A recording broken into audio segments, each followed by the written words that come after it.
In today's video, I'm going to teach you how to put your Zoom channel in pop-out window. This is a simple way to keep a conversation visible while you work in other apps or move around inside Zoom.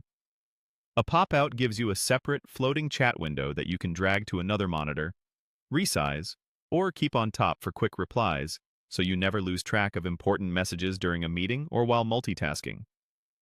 Start with the Zoom desktop app open. On the left side of the main window, click Team Chat.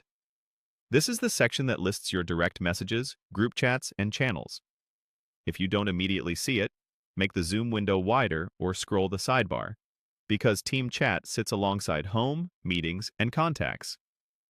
Once you're in Team Chat, pick the specific chat or channel you want to use. You should see the conversation open in the main pane with the channel name at the top. Next, look for the three dots menu next to the name of that chat or channel.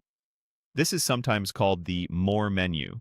It typically appears to the right of the title in the header bar, and it's different from the three dots you might see on individual messages. Hover your mouse near the channel name if you don't see it right away. Zoom often reveals that icon on hover. Click those three dots to open the list of options for this channel. From that menu, click Pop-out Window.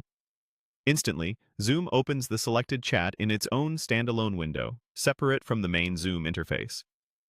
You can drag this window wherever you like, pull a corner to resize it, or position it on a second display. New messages will appear here in real time, and you can continue typing and reacting just as you would in the main app. The pop-out stays active even if you switch tabs inside Zoom or join a meeting.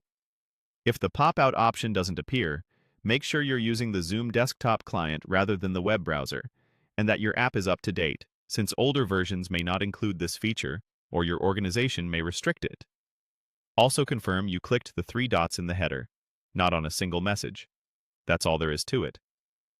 With your chat popped out, you can keep conversations front and center while staying productive elsewhere.